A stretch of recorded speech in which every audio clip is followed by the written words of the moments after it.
Agora vamos lá. Falando do cérebro, qual que é a função do cérebro? Qual que é o cérebro? Qual que é a verdadeira função do cérebro? Bom, o cérebro ele é um computador central. Ele regula o funcionamento do corpo. A gente pode dizer que o cérebro é responsável pela homeostase do organismo. E olha só, a homeostase está associada à característica que organismos vivos têm para regular suas situações fisiológicas diante de mudanças externas e manter sua estabilidade, ou seja, a manutenção relativamente constante dos parâmetros vitais. O cérebro, como computador central do corpo, ele vai identificar, né, através dos receptores na nossa pele, receptores de pressão, de calor, de temperatura, no caso, né, de pressão, de temperatura, de receptores químicos. Ele vai interpretar, também através da visão, né, ele vai interpretar o mundo ao nosso redor e ele vai regular o nosso corpo para lidar com isso. Por exemplo, o ambiente está. Hoje, aqui nós estamos no inverno, eu estou aqui no sul, hoje no inverno, a gente está num verãozinho no meio do inverno, um dia bem quente. Então, o meu cérebro vai entender que está um dia bem quente e ele vai regular o meu corpo para que o meu corpo transpire mais, para que eu possa transpirar mais, para que eu possa regular a temperatura da minha pele, deixar a temperatura da pele mais baixa, para que eu não tenha um caso de febre, no caso, né? Sem ter nenhum problema de saúde no momento. Então, ele vai ativar a minha vontade de tomar água, e aqui entra a dopamina também, né? Por exemplo, eu sinto sede, mas eu não vou levantar para tomar água se eu não tiver uma produção de dopamina para sentir vontade de tomar água. Eu estou com muita sede, mas se eu não tiver uma produção de dopamina relacionada a tomar água, eu não vou sentir vontade de tomar água, tá? Então, só explicando um pouquinho aqui como o cérebro funciona. Então, assim, ó, o cérebro é responsável pela homeostase. Homeostase, a galera fala que é equilíbrio. E agora eu vou pedir para você fazer o seguinte. A partir de agora, se você também fala que homeostase é o equilíbrio do corpo, você vai mudar isso. Não. Homeostase não é o equilíbrio do corpo. Homeostase é manutenção relativamente constante dos parâmetros vitais. Por que relativamente constante? Porque não é constante o tempo todo. Elas vão se modificando, elas vão se alterando, no caso, né? Então vamos lá. Vamos falar de pressão. Pressão sanguínea. 12 por 8, a pressão ideal.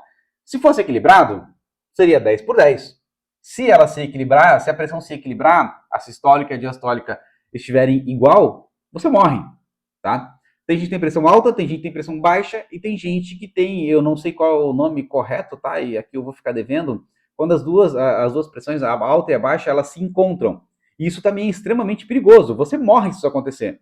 Então, é um pouco mais raro, mas tem casos desses, tá? Então, não é equilíbrio. Por exemplo, se também, um outro exemplo, se você perfurar uma artéria, né, corta os pulsos, a pressão sanguínea é maior do que a pressão atmosférica. O que vai acontecer? O teu corpo vai começar a entrar em equilíbrio com a pressão atmosférica e vai jorrar sangue, vai sair muito sangue. Então, assim, ó, não é equilíbrio, tá? A homeostase não tem nada a ver com equilíbrio. Ela tem a manutenção relativamente constante dos parâmetros vitais, né? Por um exemplo, hoje pela manhã eu fui fazer uma caminhada. Aí eu dei algumas corridas, caminhei um pouco, corri um pouco. Quando você vai correr, o que acontece? O teu coração acelera. O teu coração imediatamente ele acelera. E ele vai lá para 130, 140, 150 batimentos muito rápido.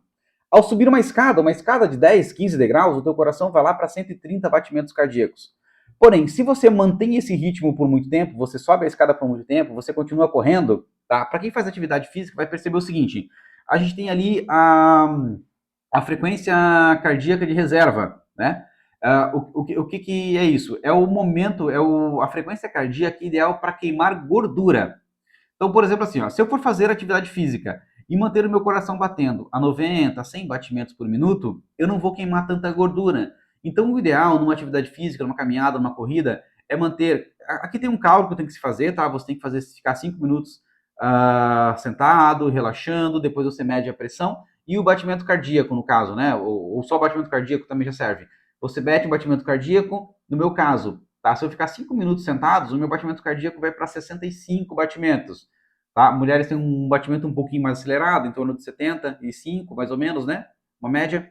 O que vai acontecer? Então, se o meu batimento cardíaco, depois de 5 minutos, estiver a 65 BPM, ao fazer uma atividade física, eu vou ter que fazer essa atividade numa frequência cardíaca de mais ou menos 120, 115 a 120 BPM, 115 a 125. E aqui eu estou chutando números aleatórios, tá? É aproximadamente, é mais ou menos. Na dúvida, conversa com um bom profissional de educação física, que ele vai te explicar certinho isso, tá? Então, o que acontece? Eu fui fazer a caminhada. O meu coração vai acelerar e no início ele vai lá para 150, 140 batimentos cardíacos. O coração, ele tem neurônios envoltos assim nele, né? Tem todo um sistema ali que ajuda o cérebro a identificar. Perceber isso, né? Ele vai perceber que o meu coração está acelerado. Vai mandar uma informação lá para o meu cérebro que vai dizer assim, opa, tem algo errado, o coração acelerou. Desacelera ele. E você vai fazendo atividade física, tá? E o teu coração vai desacelerando. Ele não mantém aquela aceleração intensa. Isso é o que a gente chama de alça de feedback. Isso é a homeostase. Tá? O seu coração acelera por causa de uma atividade física. Se ele continuar acelerando, no mesmo ritmo de atividade física, ele vai continuar acelerando. E o teu coração vai parar, você vai ter uma parada cardíaca. Então, vai essa informação para o cérebro libera neurotransmissores que vão lá que vão cair na corrente sanguínea, hormônios que vão cair na corrente sanguínea, neurotransmissores vão ficar no cérebro, né? Perdão. E vai liberar neurotransmissores e hormônios que vão cair na corrente sanguínea e vão desacelerar o batimento do coração. Então, para quem já fez atividade física, tá, seguindo a frequência cardíaca de reserva, a pessoa vai perceber que é difícil manter o coração, ele vai desacelerando e é muito difícil manter a aceleração dentro da frequência cardíaca de reserva. Ele acelera muito rápido no início e depois ele vai desacelerando. Essa é a alça de feedback, é a homeostase, manutenção relativamente constante. Isso vai desregulando, o cérebro vai regulando. Ele é o computador central. Então, do mesmo jeito, o teu cérebro o teu coração está hipofuncional, né? O teu coração começa a desacelerar. O que vai acontecer? Essas informações vão para o cérebro vai liberar noradrenalina, adrenalina, que vai cair na corrente sanguínea e vai acelerar o teu coração, ele vai aumentar a pressão sanguínea, porque se você está hipofuncional, o teu coração está hipofuncional, ele está hipoativo, diminui muito os batimentos, vai caindo a pressão sanguínea, tá? E é um processo de morte, você está morrendo. Então o teu cérebro percebe isso, ele vai liberar mais adrenalina e vai fazer o teu coração acelerar, vai aumentar a pressão sanguínea para te manter vivo, tá? Do mesmo jeito que se ele acelerar demais, ele vai diminuir alguns hormônios, aumentar outros para desacelerar o coração. Então, isso acontece numa ansiedade, por exemplo, né? Uma pessoa com ansiedade, ela tem um excesso de cortisol. O que acontece numa pessoa com ansiedade? Ela tem um excesso de cortisol, tá? Esse excesso de cortisol, ele é disfuncional, ele é citotóxico, como a gente já viu, né? Ele mata neurônios e ele atrapalha totalmente o funcionamento do corpo. Por exemplo, o cortisol, tá? O ideal é o seguinte, ele começa a aumentar ali pelas 4 horas da manhã, então logo você começa a despertar. Você desperta lá pelas 10, 11 horas da manhã, ele vai estar no nível máximo. Então, normalmente, o horário que a gente é mais produtivo é por volta de 10 e 11 horas da manhã, tá? Entre 10 e meio-dia. A gente consegue ter mais foco, é mais produtivo. Depois, ele começa a cair, vai caindo, e ele cai até a noite, até a hora de se dormir. Tá? Uma pessoa com ansiedade, ela vai ter esse cortisol muito acelerado. Então, se em algum momento do dia você tiver um ciclo circadiano bem regulado, o cortisol estiver bem regulado, quando ele aumenta, tá, o teu cérebro o próprio cortisol, ele inibe a produção de cortisol. Ele chega no cérebro e ele mesmo inibe a produção de cortisol. É a alça de feedback. Tá? O que vai acontecer? Teu cérebro vai regular, vai achar o cortisol ali, ele vai regular, ele vai desativar a produção de cortisol.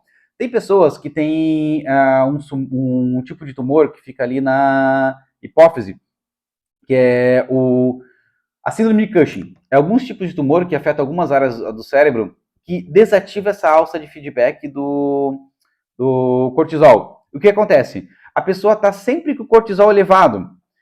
Essas pessoas, 70% das pessoas com síndrome de Cushing têm depressão, têm um quadro de depressão. Por quê? Por causa do excesso de cortisol. Uma pessoa com ansiedade, que ela está sempre ansiosa, o nível de cortisol dela está elevado. Cortisol é citotóxico, ele diminui, diminui o funcionamento do sistema de proteção do corpo, agora me fugiu. Sabe quando dá aqueles brancos? É esse momento. O sistema imunológico, ele diminui ali o funcionamento do sistema imunológico, no caso, né? E a pessoa fica mais inflamada, causa uma inflamação, e com o tempo ela se torna crônica. Então, assim, ó, por isso que uma pessoa com ansiedade ou com depressão, ela fica até mais suscetível a outros tipos de doença, porque tem uma inflamação crônica no corpo, tá? Então, o que acontece? O cortisol em excesso, a pessoa com cortisol em excesso, a pessoa com síndrome de Cushing ou uma pessoa com ansiedade, esse ciclo circadiano, esse ciclo de cortisol, tá? Que é regulado, o ciclo circadiano que é bem regulado pelo cortisol, né? Ou o ciclo circadiano regula o cortisol. O que acontece? Isso vai estar desregulado, a pessoa vai ter um excesso de cortisol no corpo e ele desativa essa alça de feedback. O cérebro não consegue entender, ele não consegue parar essa produção de cortisol. Então a pessoa está sempre com o corpo inflamado. Então vamos lá, a gente vai falar agora do cortisol, né? E aqui só a molécula do cortisol, só uma curiosidade, né? Mostrando a molécula do cortisol. E agora, sim, o ciclo circadiano, que envolve o cortisol e a melatonina. Tá? Essa linha vermelha é o cortisol, essa linha azul é a melatonina. Perceba que eles estão sempre inversamente proporcionais. Tá? Se o cortisol está alto, a melatonina está baixo. Se a melatonina está baixa, né, a melatonina sobe, o cortisol vai abaixando. Eles são sempre inversamente proporcionais, tá? Então, a melatonina ela é produzida lá na glândula pineal, né? No final do dia, ali pelas 8, 9 horas da noite, às 10 horas é o pico máximo, né? Quando ela começa a produzir de maneira mais intensa, a gente começa a ficar mais sonolento, bocejar e tende a dormir, tá? Então, mas se o cortisol está alto, ele vai brigar com a melatonina, no caso você vai produzir menos melatonina, né? E vai se manter acordado, o que é muito comum em pessoas que têm ansiedade. A pessoa tem uma crise de ansiedade e não dorme, tá? Porque esse cortisol está alto, está inibindo a produção de melatonina. Agora observe aqui, ó. Lá pelas 4 horas da manhã, o cortisol começa a subir. 3h30, 4 horas da manhã, o cortisol começa a subir. Ele vai subindo, subindo, subindo, subindo, e ele vai atingir o pico lá na metade, quase o final da manhã. Em contrapartida, a melatonina começa a cair lá pelas 3, 4 horas da manhã, ali pelas 4 horas da manhã, né, 4h30, começa a cair, porque a gente tem que começar a despertar, né? Então você começa a despertar, ali ela começa a cair, né? Enquanto vai caindo, caindo, caindo, caindo, caindo, até ficar no nível bem baixo. E lá pelas 6 horas da tarde, ela novamente começa a subir. Então, assim, para pessoas que têm problema de sono, a gente já proíbe o café depois das 4 horas da tarde. Porque a cafeína tem uma meia-vida aí de 6 horas, se não me engano. Então, vai alterar esse ciclo circadiano, né? O ciclo circadiano, tá? São detalhes que é importante a gente conhecer. Como isso ocorre dentro do cérebro para poder explicar para o paciente, para poder ensinar para ele entender que esses comportamentos vão alterar, sim, a qualidade do sono e a ansiedade dele, no caso, né? Então, por exemplo, assim, ó, imagina que um paciente com ansiedade, o cortisol dele vai estar desse jeito aqui, ó. Ele vai estar essa linha vermelha aqui. É como se fosse o cortisol. Ele está sempre desregulado. Ele está sempre muito alto, muito alto. E isso acaba atrapalhando a qualidade de vida do paciente. Pacientes com síndrome de Cushing, né, que é um tumor no eixo HPA, geralmente, que a gente vai ver daqui a pouquinho, também acabam tendo esse cortisol elevado o tempo todo, tá? Então, eles acabam desenvolvendo depressão. A gente comentou na aula passada, né?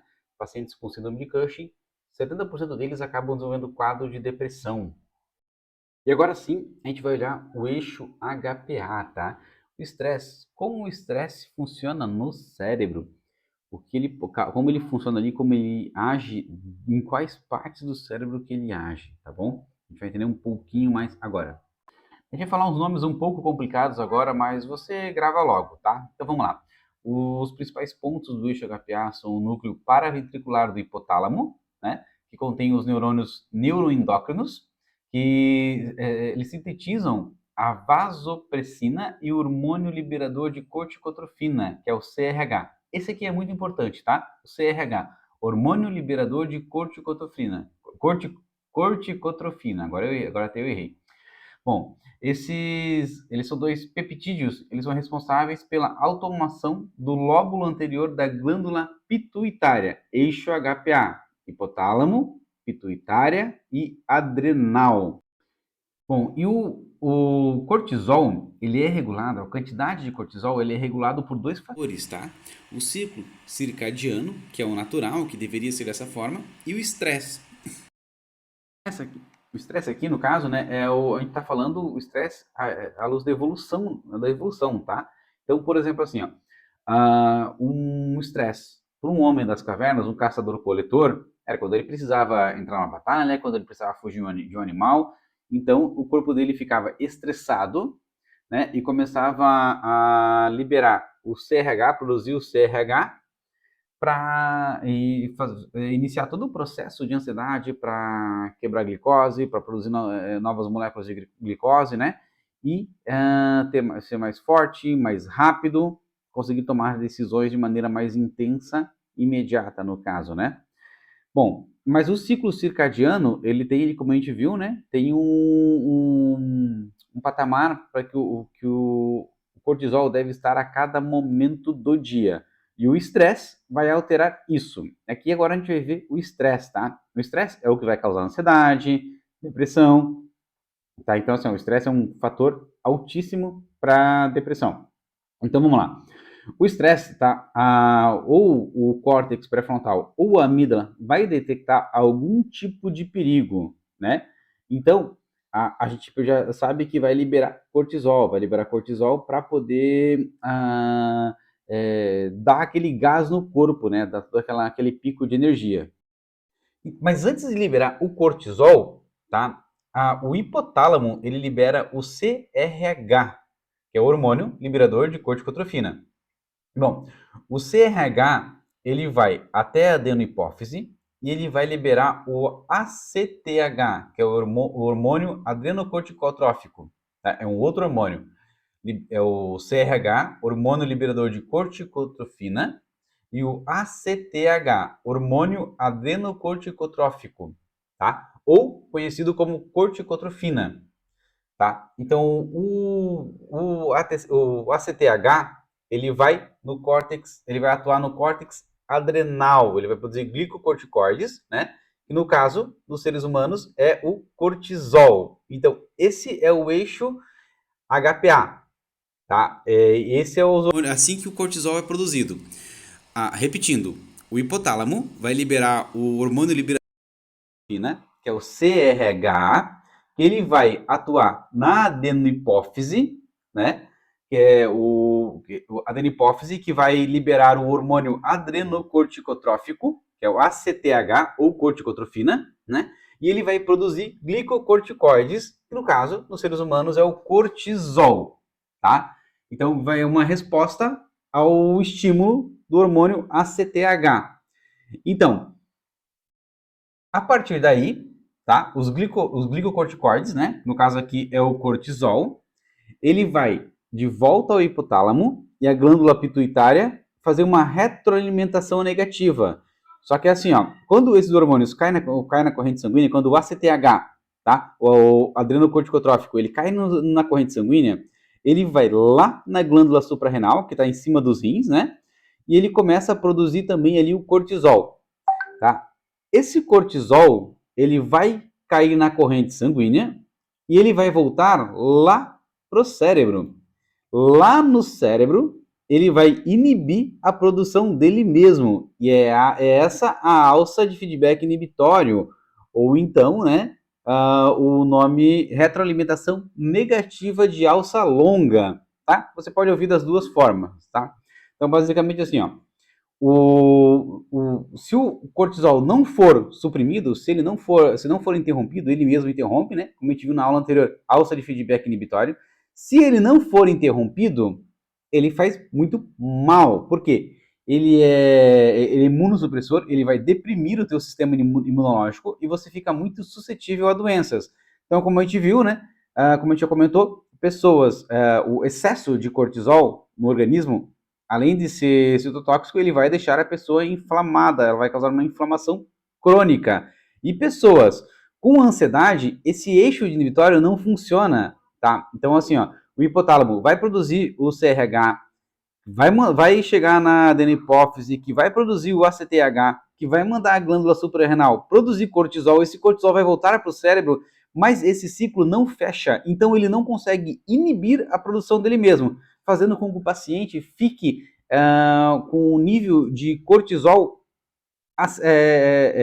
aumentado, o que vai atrapalhar o sono, o que vai atrapalhar uma série de coisas, além de causar depressão também, tá? Além de causar a ansiedade, ele vai também causar a depressão. Então, olha só, que interessante, né? A gente vendo o funcionamento do cérebro e tudo vai se encaixando, tudo vai se fechando com o que a gente viu até agora.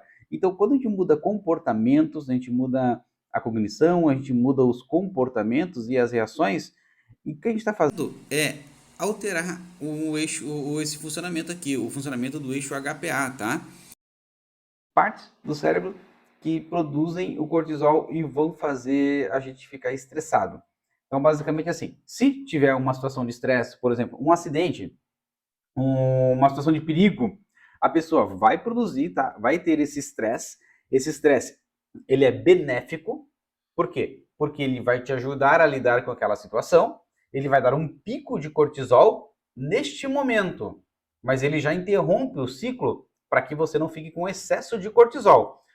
Porém, se você estiver estressado, o problema é que isso acontece quando a pessoa está na sala de casa pensando em um problema que nem vai acontecer provavelmente. Então, assim, ó, ela fica estressada por algo. Porque lá no meu curso falaram, acho que estão pensando isso de mim. Lá no meu trabalho, acho que tem alguém que não gosta de mim. A pessoa vai ficar pensando em alguma coisa que nem vai acontecer, que provavelmente nem é verdade, e isso vai causar esse estresse e vai manter ele, tá? Enquanto que o estresse, ele é algo bom para nos ajudar a lidar com situações difíceis, né? Então, esse aqui é o ciclo do eixo HPA e o ciclo do cortisol no organismo, tá? Lembrando que é importante que a gente tenha cortisol, né? A gente tem que ter um nível adequado de cortisol e mesmo assim ele vai desregular de vez em quando tiver um estresse. Então, esse estresse não pode ser contínuo, ele não pode ser o tempo todo, porque senão a gente acaba adoecendo por outros motivos. E agora a gente vai ver como o cortisol age no corpo também, tá? A gente teve aquela aula que a gente falou, né, o que a gente explica para o paciente, por que acelera o coração, tal, tudo mais. Agora a gente vai ver a parte de fisiologia um pouco mais a fundo. Isso aqui a gente não precisa explicar necessariamente para o paciente, tá? Mas é importante o terapeuta saber o que o cortisol está fazendo no corpo, tá? Então vamos lá. Ele vai deprimir o sistema imune, tá? O sistema imunológico ele vai deprimir, ele vai ficar, essa função vai ser suprimida, tá? Já no fígado, ele vai fazer a gliconeogênese. E olha só que interessante. Gliconeogênese. É importante prestar atenção nas palavras, tá? Glico de glicose, neo de novo, né? Gênese de criação. Então, assim, ó, é a criação de novas glicoses, tá? Ele vai metabolizar, o fígado vai metabolizar a criação de novas glicoses, tá? Vai trabalhar as moléculas que tem disponível ali para dar mais energia. A glicose, né, é a menor molécula que o corpo consegue absorver e funciona para dar energia, para levar energia para o corpo. Depois vai ter nos músculos, né, ele vai catabolizar proteínas e finalmente a gente tem o tecido adiposo, né? Ele vai fazer a lipólise, que é a queima de gordura, a queima do tecido adiposo, né? A nossa reservinha de gordura. Aí o que acontece? Quando passa a crise de ansiedade, a gente sente aquela fraqueza, aquela moleza. É o corpo querendo recuperar energia. Então, assim, você vai sentir fome, uma sensação de fraqueza é a primeira coisa que vem. Eu preciso me alimentar, eu estou fraco, eu preciso de alguma coisa para ter energia, energia para o meu corpo, né? Então, assim, ó, é um processo onde você queimou gordura, você teve ali a gliconeogênese no fígado, então agora o corpo tá pedindo energia, tá querendo ingerir alimento para recuperar, repor essa reserva de gordura, né, para trabalhar a musculatura, para criar uma reserva de glicose, né? E aqui, mais uma vez, tudo se completando, a gente vai entendendo tudo mais detalhadamente. E aqui vamos chegando ao fim de mais uma aula, tá? Deixa o like, se inscreva e entre no grupo do WhatsApp, tá? Deixa essa força aí. Valeu, obrigado e até a próxima aula.